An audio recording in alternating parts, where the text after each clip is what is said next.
আসসালামু আলাইকুম, সবাইকে স্বাগতম জানাচ্ছি পিএইচডি টু এইচটিএমএল কনভার্টের তৃতীয় পর্বে। তো ডিয়ার ভিউয়ার, আমরা যদি দেখি যে গত দুটি পর্ব আমরা কি কি করেছিলাম। আমরা প্রথম পর্বে করেছিলাম একটু দেখে আসি কি করেছিলাম। প্রথম পর্বে আমরা করেছিলাম যে আসলে কিভাবে আমরা বুটস্ট্র্যাপ ব্যবহার করে সাইটটা করার কথা। তো আমরা কিভাবে আসলে বুটস্ট্র্যাপ ব্যবহার করব সেটা আমি প্রথম পর্বে আপনাদেরকে দেখিয়েছিলাম। বুটস্ট্র্যাপ ব্যবহার করতে হলে কি কি প্রয়োজন, যারা দেখেননি অবশ্যই দেখে নেবেন, না হলে আমি এই সাইটটি তৈরি করতে যা যা করতেছি সেটা হয়তো নাও বুঝতে পারেন। বুঝলে তো ভালো কথা, যদি বুটস্ট্র্যাপ সম্পর্কে সিম্পল ধারণা থাকে তাহলে অবশ্যই বুঝবেন, ঠিক আছে। তো ডিয়ার ভিউয়ার, আমরা গত পর্বে এটা শেষ করেছিলাম, যারা দেখেননি অবশ্যই দেখে নেবেন, যদি পারেন তাহলে দেখার দরকার নাই। আচ্ছা, যাই হোক, তো আমাদের এই পর্বে যেটা করার কথা সেটা হচ্ছে আমাদের এই পর্বে এই এরিয়াটা করার কথা। যদি আমরা এখানে ক্লিক করে দেখি, আমাদের আজকে এই এরিয়াটা করার কথা। অর্থাৎ এটাকে আমরা স্লাইডার এরিয়া নাম দিতে পারি। তো চলুন শুরু করি। তার আগে আমরা দেখে নিই যে এই এরিয়ার মধ্যে কী কী আছে। এর মধ্যে এখানে একটি টেক্সট আছে, এখানে একটি টেক্সট আছে, অর্থাৎ এটাকে আমরা H1 ধরতে পারি, এটাকে P ধরতে পারি এবং এটাকে একটা বাটন ধরতে পারি, বাটন না ধরে এও ধরতে পারি। তো চলুন আমরা মার্কআপটা শুরু করে ফেলি। এটা হচ্ছে আমাদের HTML ফাইল।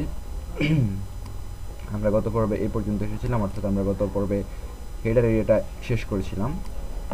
তো আমরা আজকে শুরু করব স্লাইডার এরিয়া। তো আমরা এখানে দিলাম স্লাইডার, সরি বড় হাতে হয়ে যাচ্ছে। সবসময় চেষ্টা করবেন যে আপনি কোড যেন সবগুলি অর্থাৎ স্মল লেটারের হয়, ঠিক আছে, ছোট হাতের হয়। স্লাইডার এরিয়া, স্লাইডার এরিয়ার ভিতরে আমরা জানি যে মাঝখানার জন্য অর্থাৎ বুটস্ট্র্যাপ যেহেতু ব্যবহার করছি অবশ্যই কন্টেইনার আমাদেরকে নিতেই হবে। কন্টেইনার বানাবো কন্টেইনার। তারপর আমাদেরকে নিতে হচ্ছে কন্টেইনারের ভিতরে রো। তারপর নিতে হচ্ছে আমাদের স্লাইডার এরিয়ার জন্য স্লাইডার নামে একটা ডিভ নিতে হচ্ছে রোর ভিতরে, অথবা আমরা প্রথমত কল নিয়ে নিই। তো কল নেওয়ার আগে আমাদেরকে আগে মেপে নিতে হবে আর কি আসলে কত এটা। তো এটা আসলে আমরা যেটা বুঝাতে যাচ্ছি সেটা হচ্ছে এটা কিন্তু এই টেমপ্লেটটা বুটস্ট্র্যাপের মাপে নেই, কিন্তু তারপরে আমরা বুটস্ট্র্যাপের মাপে করতেছি। আমরা যদি এখানে এদের গ্রিড সিস্টেমটা দেখি, গ্রিড সিস্টেমটা দেখলে আমরা দেখতেছি যে এর উইড হচ্ছে 960, ঠিক আছে, কিন্তু আমরা জানি বুটস্ট্র্যাপের কলামের উইড হচ্ছে 1170, সেহেতু আমরা নিতে পারছি না, সেহেতু আমাদেরকে কী করতে হবে, আন্দাজ করে নিতে হবে, ঠিক আছে। তো আন্দাজ করবো কীভাবে, এখানে দেখুন গ্রিডটা ঠিকই আছে 12টা, 1টা 2টা 3টা 4 5 6 7 8 9 10 11 12, গ্রিড 12টা ঠিকই আছে, সেই হিসাবে আমাদেরকে আন্দাজ করে নিতে হবে, ঠিক আছে। তো যদি 12টা গ্রিড হয় এর ভিতরে থাকবে কয়টা, 10টা থাকবে, আর বাকি থাকবে বাইরে থাকবে 2টা। তো আমরা এখন সেটাই করব। 12টা ডিভ হলে আমরা নিব কল এমডি 10। আচ্ছা, আমরা 10 নিলাম। এবার আমরা আমাদের যে ডিভটা দেওয়ার কথা সেটা দিব স্লাইডার। এবার স্লাইডারের ভিতরে আমরা আমাদের কন্টেন্ট দিব। তো স্লাইডারের ভিতরে আমরা কি দেখতে পাচ্ছি, প্রথমত দেখতে পাচ্ছি একটা H1। আমরা H1টাকে কপি করে নিই, H1 কন্ট্রোল A কপি, স্লাইডারের ভিতরে H1 দিলাম। তারপর আছে আমাদের কি আছে, P আছে, আমরা Pটাকেও কপি করে নিই, P H1 এর পরেই P আছে, P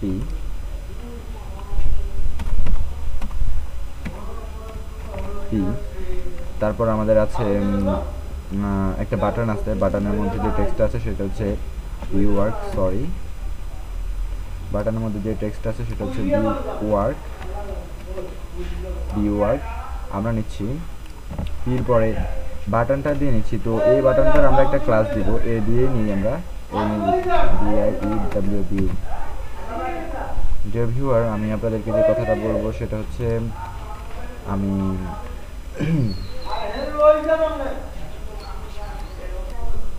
ওকে, তো দেখুন আমরা ভিউ ওয়ার্কটা নিয়ে নিচ্ছি, অর্থাৎ আমাদের মার্কআপটা শেষ হয়ে গেল। আমরা যদি এখান থেকে লাইভ প্রিভিউতে ক্লিক করে লাইভ প্রিভিউ দেখতে চাই, তো আমরা দেখতে পারবো যে আসলে আমাদের মার্কআপটা কী হয়েছে। মার্কআপটা হয়েছে এরকম দেখাচ্ছে। তো এটা কিন্তু এরকম দেখানোর কথা না, আমাদেরকে এটা ঠিক এরকম দেখাতে হবে, এই যে এরকম দেখাতে হবে, ঠিক আছে। ব্যাকগ্রাউন্ডে একটা ইমেজ থাকবে। তো এখানে লক্ষ্য করুন আমি এখন ব্যাকগ্রাউন্ড থেকে ইমেজটা তুলে নেব। আমি কিবোর্ড থেকে ভিতে প্রেস করলাম, আপনারা এখান থেকে চাইলে মুভ টুলে ক্লিক করতে পারেন। তো ভিতে প্রেস করার পর আমি এখানে ক্লিক করলাম, অর্থাৎ সম্পূর্ণ ব্যাকগ্রাউন্ডটা। তো এখানে দেখুন আমি যখন এখানে ক্লিক করতেছি সম্পূর্ণ ব্যাকগ্রাউন্ডটা যাচ্ছে, কিন্তু একটা ইমেজ যাচ্ছে না। সেটার জন্য আমাদের যেটা করতে হবে, এই ব্যাকগ্রাউন্ডের উপরে ক্লিক করতে হবে। সম্পূর্ণ ব্যাকগ্রাউন্ডের উপরে ক্লিক করলে সম্পূর্ণ ব্যাকগ্রাউন্ডটা চলে যাচ্ছে, শুধু আমাদের টেক্সটগুলি থেকে যাচ্ছে। তো হ্যাঁ, এটাই আমার দরকার। তো ব্যাকগ্রাউন্ড ইমেজটা নিতে হলে আপনাকে অল্টার, কিবোর্ড থেকে অল্টারে চেপে ধরে এই চোখের উপরে ক্লিক করতে হবে, তাহলে ব্যাকগ্রাউন্ডটা থাকবে আর বাকি সবগুলো চলে যাবে। এখন আপনাকে ইমেজে ক্লিক করে ট্রিম করতে হবে। ওকে, ওয়েট করুন, ইমেজটা ট্রিম হচ্ছে। এবার আমি এখান থেকে ফাইল থেকে এক্সপোর্টে যাব, সেভ ফর ইমেজে ক্লিক করব। আপনাদের এখানেও থাকতে পারে, এক্সপোর্টের মধ্যেও থাকতে পারে। তো এটা যেহেতু ব্যাকগ্রাউন্ড ইমেজ, সেহেতু আমি এটাকে জেপিজি আকারে সেভ করব এবং এটাকে এখানে হাই কোয়ালিটির আছে, আমি লো কোয়ালিটি করে দিব, লো কোয়ালিটি করব। লো কোয়ালিটি করে আমি এটাকে সেভ করব, সেভ করব আমার প্রজেক্ট ফোল্ডারে। তো আমার প্রজেক্ট ফোল্ডারের নাম হচ্ছে গ্রিন ডিজাইন, গ্রিন ডিজাইনের ভিতরে আমি সেভ করব। তো রিভিউয়ার আমি দেখছি যে আমি ইমেজটা আগে থেকে নিয়ে নিয়েছি, এভাবে সেভ করবেন আপনারা, ঠিক এভাবে। আমি সেভ করে ফেললাম, মনে করেন আগে সেভ করেছিল এই কারণে সেভ করে নিই। ওকে,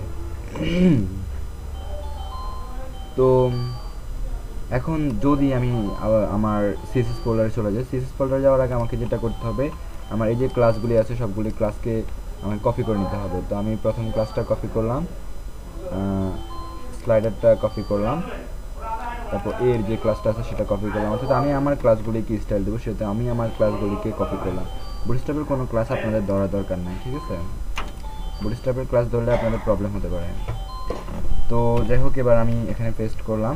এখন আমরা জানি যে ক্লাস সিলেক্ট করতে হলে ডট দিতে হয়, আমি ডট দিলাম। এবং আমাদের স্টাইল করার জন্য যেটা লাগবে সেটা হচ্ছে এটা। তো কপি কপি কপি, ওকে। তো ডিএফবির এখানে আমরা যদি দেখি যে আমাদের ব্যাকগ্রাউন্ডে যে ইমেজটা দেওয়ার কথা ছিল, আমরা এখন সেই ইমেজটা দিব। তো এখানে লক্ষ্য করুন ব্যাকগ্রাউন্ড ইমেজ কীভাবে দিতে হয়। ব্যাকগ্রাউন্ড ইমেজ নিয়ে আসলে অনেকেই প্রবলেম করে। আমি লিখলাম ব্যাকগ্রাউন্ড, লক্ষ্য করুন ব্যাকগ্রাউন্ড লেখার পর URL দিতে হবে এবং ফার্স্ট ব্র্যাকেট শুরু শেষ করতে হবে, ফার্স্ট ব্র্যাকেট শুরু শেষ করতে হবে। এর ভিতরে আপনাকে দিতে হবে আপনার ফোল্ডারের নাম, দেন আপনার স্লাইডের অর্থাৎ ইমেজের নাম, ঠিক আছে? এবার এখানে আপনি যেটা করবেন সেন্টার,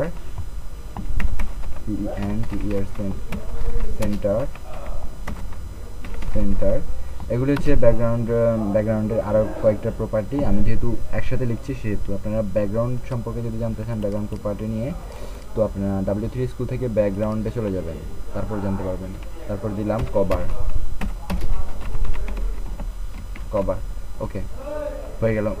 তো এখন আমরা যদি দেখি যে আমাদের ইমেজটা আসলে কীরকম হয়েছে, আমাদের ব্যাকগ্রাউন্ডটা আসলে পেয়েছে কিনা। তো আমরা দেখতেছি যে পায় নাই, ঠিক আছে? তো না পাওয়ার কারণ হচ্ছে আমরা এখানে যদি উইডটা দেই, কেন পায় না সবসময় দেখবেন আসলে কেন পায় নাই, কী হলে পাবে সে, ঠিক আছে? এটা দেখবেন। ওকে, উইড দিলাম তারপরও পায় নাই। তো এখন আমি যেটা দেখছি যে আমাকে হাইট দিতে হচ্ছে, হাইট, ঠিক আছে? তো আমি হাইট দিলাম 100 পিক্সেল হাইট দিলাম, দেখার জন্য আর কি, আসলে পাবে কিনা সেটা দেখার জন্য। তারপরও পাচ্ছে না। এই হচ্ছে আমাদের স্লাইডার এরিয়া। ব্যাকগ্রাউন্ড ইমেজটা কেন পাচ্ছে না, সেন্টার বানান ঠিক আছে, আচ্ছা যাই হোক, আমি যদি এগুলি না দেই দেখি তাহলে পাই কিনা। এগুলি না দিলে পাচ্ছে। আর এখানে হাইট দেওয়ার কোনো প্রয়োজন নেই, হাইট 100 পিক্সেল, তারপরে পাচ্ছে। কিন্তু আমি ওই প্রপার্টিগুলি ব্যবহার করার ফলে কেন পাচ্ছে না আমাকে সেটা এখন দেখতে হবে। তো সেটা দেখার জন্য আমি এটাকে ছোট করলাম। ছোট করার পর আমি এখানে লিখবো কভার, COVER, কভার। যে কভার লেখার কারণে পাচ্ছে না। যদি সেন্টার লিখি, সেন্টার স্ল্যাশ কভার, পাচ্ছে না, তাহলে এখানে আমি আর প্রপার্টি দিতে পারছি না। না কেন, আমাকে অবশ্যই প্রপার্টি দিতে হবে।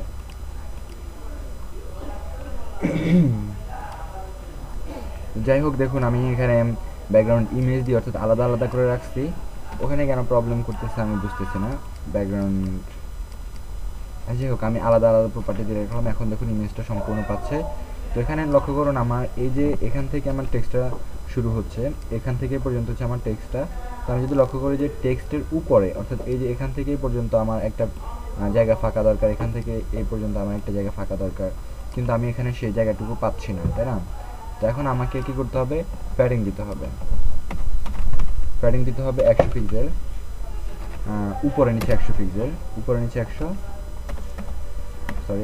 Pixel, 0 pixel. প্যাডিং আমি উপরে নিচে 100 পিক্সেল দিলাম, যার ফলে দেখুন পেয়ে যাচ্ছে উপরে নিচে 100 পিক্সেল জায়গা পাচ্ছে, এখানে এটা পাচ্ছে। তো এখন আমাকে পরে যেটা যেতে হবে, স্লাইডার এরিয়ার মধ্যে আমার স্লাইডার আছে। তো আমরা নিয়েছিলাম কি না, H1 নিয়েছিলাম, P নিয়েছিলাম এবং নিয়েছিলাম a.dieu ভিউ। তো আমি প্রথমত H1 স্টাইল করব। H1 স্টাইল করার জন্য আমরা ফ্রিটি থেকে H1 স্টাইলটা দেখে নিই। আমরা টিতে ক্লিক করে অর্থাৎ টাইপ টুলের মাধ্যমে এখানে ক্লিক করলাম। আমরা দেখতে পাচ্ছি যে ফন্টটা হচ্ছে ওপেন সেন্স বোল্ড। তারপর এখানে যেটা আছে সেটা হচ্ছে ফন্ট সাইজ হচ্ছে 72 পিক্সেল, ফন্ট কালার হচ্ছে হোয়াইট। এগুলি আপনারা দেখে নেবেন। তারপর এখান থেকে আপনি লাইন হাইটটা ইচ্ছে করে দেখে নিতে পারেন। লাইন হাইট হচ্ছে 301 পিক্সেল। ওকে, তো আমরা কি কি দেখলাম, আর ফন্ট ওয়েট হচ্ছে রেগুলার। তো চলুন শুরু করি। ফন্ট ওয়েট দিলাম প্রথমে 400, রেগুলার মানে হচ্ছে 400। তারপরে ফন্ট কালার দিলাম, শুধু কালার হবে, কালার দিলাম হোয়াইট। তারপর ফন্ট সাইজ হচ্ছে আমার 72 পিক্সেল, 72 পিক্সেলে আমি দিই 72 পিক্সেল, ফন্ট সাইজ হবে ওই দিয়ে দিলাম, ফন্ট সাইজ 72 পিক্সেল। তারপরে আমার আছে কি, সব হয়ে গেল। এবার ফন্ট ফ্যামিলি আমাকে বলে দিতে হবে যে ফন্ট ফ্যামিলি হচ্ছে ওপেন সোর্স। তো আমরা আগে দেখে নিই যে আমরা আসলে কি ফন্টসটা এখানে কল করেছিলাম আর ফন্টস ফ্যামিলি কি এখানে আছে, যে আমাদের ইন্ডেক্স ফাইলের ভিতরে যদি আমরা যাই আমরা কি ফন্টসটা আসলে কল করেছিলাম কিনা সেটা আমাকে দেখে নিতে হবে। তো ইন্ডেক্স ফাইলে যাচ্ছি, যাওয়ার পর স্ক্রল করে যখন উপরে যাচ্ছি, হ্যাঁ দেখতে পাচ্ছি যে আমরা আসলে ওপেন সেন্সটা কল করেছি, ঠিক আছে। তো ওপেন সেন্স কল করার জন্য কল করেছি। এখন ওপেন সেন্স আমরা যদি এখানে ফন্ট ফ্যামিলিটা বলে দিই তাহলে পেয়ে যাবে। তাহলে ফন্ট ফ্যামিলি আমাকে এবার লিখতে হবে ওপেন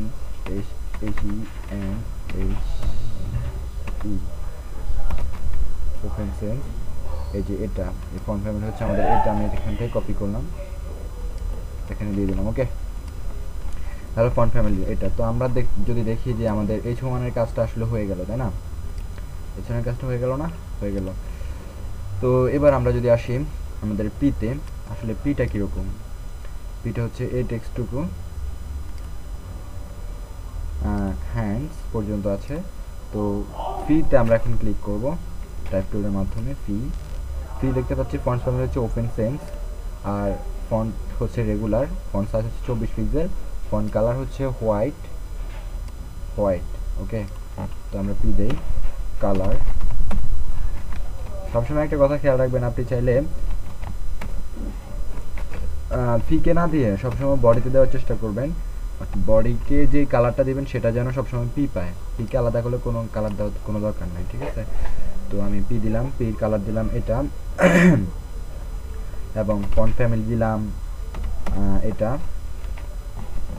তারপর ফন্ট ওয়েট দিলাম রেগুলার, তারপর ফন্ট সাইজ দিলাম 24 px। ওকে, তারপর ওকে। তো এখানে আমাদের আরেকটা কাজ করার বাকি ছিল H1 এর ভিতরে, সেটা হচ্ছে টেক্সট ট্রান্সফর্ম আপার কেস। আচ্ছা, সবগুলি টেক্সট আমাদের বড় হাতে থাকবে, ঠিক আছে।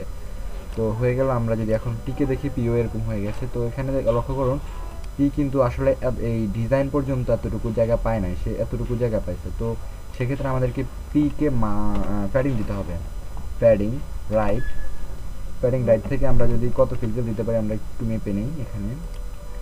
এখানে আমরা ক্লিক করে ফায়ারবাগ ইউজ করবো, এখানে ফায়ারবাগে ক্লিক করলাম। ফায়ারবাগ ক্লিক করলে এখানে আমি প্যাডিং দিব, ফি প্যাডিং রাইট 40 পিক্সেল, কিছুই হচ্ছে না। 400 পিক্সেল দিলাম, 400 পিক্সেল দিলেও হচ্ছে। তো আমি প্যাডিং দিলাম 400 পিক্সেল, প্যাডিং দিলাম 400 পিক্সেল। হ্যাঁ ওকে, প্যাডিং 400 পিক্সেল দিলাম, হয়ে গেল।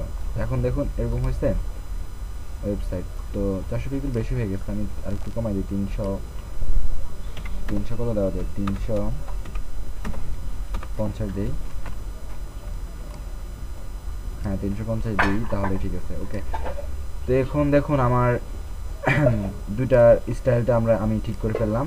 তো এখানে আমি দেখি যে আমার দুটো স্টাইল কমপ্লিট। এখন আমার শুধু এটা কি স্টাইল করতে হবে। তো চলুন এটা কি স্টাইল করি। এর স্টাইলের দিকে একটু লক্ষ্য করবেন।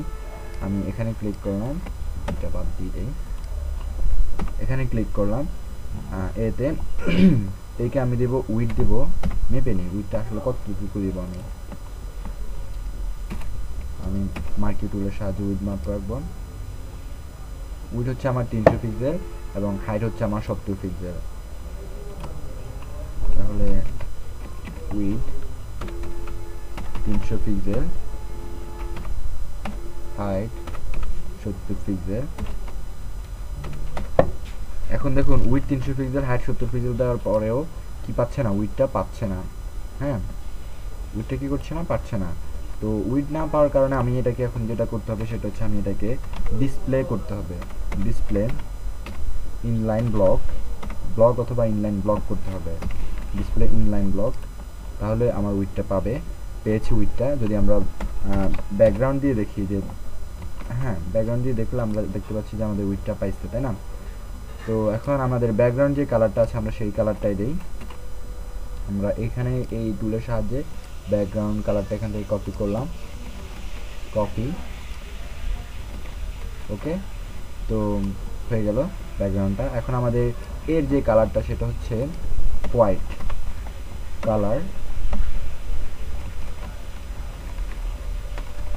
হোয়াইট কালার অর্থাৎ সাদা কালার আমরা দেখতে পাচ্ছি, সাদা কালার। এবং এর টেক্সট ট্রান্সফর্ম হচ্ছে আপার কেস। ফন্ট যদি দেই, ফন্ট সাইজ হচ্ছে, দেখে আসি ফন্ট সাইজ আসলে কত। এই টুলটাকে আমরা ওকে করি, টি টাইপের মাধ্যমে ফন্ট সাইজটা দেখে নিই। ফন্ট সাইজ আমরা যদি দেখি যে ফন্ট সাইজ হচ্ছে 24 পিক্সেল, ফন্ট সাইজ হচ্ছে 24 px।